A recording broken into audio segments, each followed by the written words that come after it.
Hi, it's Steve from Parts Select. In this video, we'd like to show you how to change the rear bearing sleeve on a GE dryer. Although your model may be different than the one we've chosen today, the procedure for replacing this sleeve is common on GE dryers of this style. Now, before we begin this repair, the first thing we'll need to do is to disconnect power to your dryer. So you either pull it far enough forward that you can unplug it, or disconnect power at your electrical panel. The first step will be to open up the door and remove two screws that go up through the top of the front panel that secure the main top. Once we've taken those screws out, we can lift the top off and begin the repair.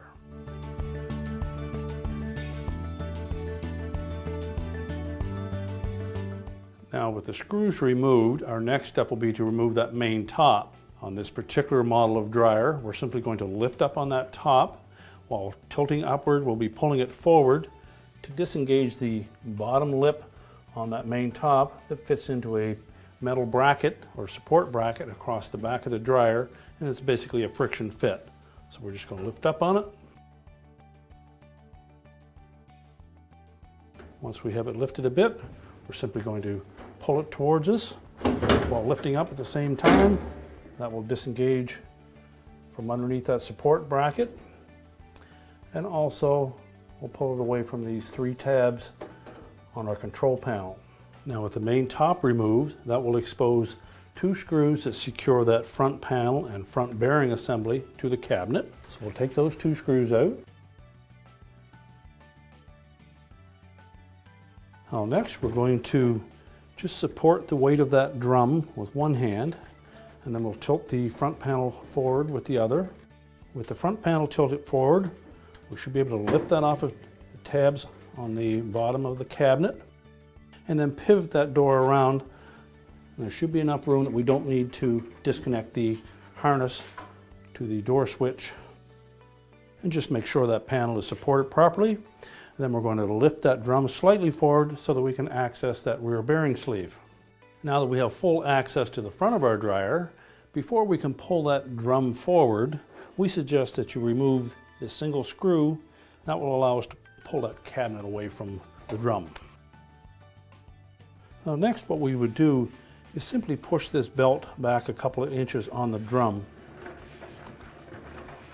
That'll save us from having to release it from both the motor pulley and the idler pulley. And then we should be able to pull that whole drum assembly forward far enough that we can reach in behind and remove that bearing. We should, however, inspect that belt, and if it appears to be worn badly or dried or cracked, you may wish to replace it. Now, with the belt pushed back a couple of inches, we're simply going to lift up on the front of that drum, and then we're going to pull it out through the front of the cabinet. And once we pull that drum far enough forward that the rear edge of it is roughly flush with this mounting bracket, you should be able to reach in and remove the old sleeve.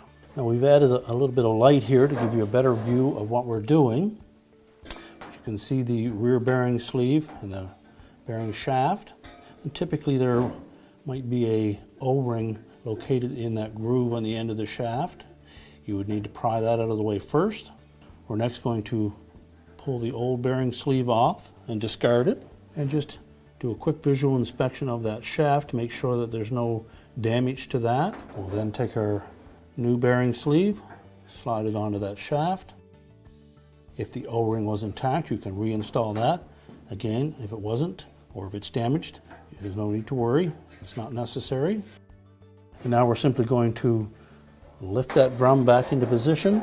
We'll center that bearing shaft and sleeve into the bearing in the center of the heater housing at the very back. Now, when reinstalling that drum, we want to keep the top edge of it just below that mounting bracket at the back. Keep it centered side to side, and it should line right up with that bearing. Be sure to push the belt back into the proper area in the cutout on that drum, and just rotate it a couple of times, making sure that the blower wheel turns at the same time. Now that we have the bearing sleeve installed on the drum pushed back into place, we're ready to reassemble the dryer. Simply reverse the procedure that you used to disassemble and you're all set. Thank you so much for watching this video. We certainly hope that you now have the confidence to replace the bearing sleeve on your dryer. If you have any tips, be sure to share them in the comments section below. And remember to subscribe so you don't miss a thing.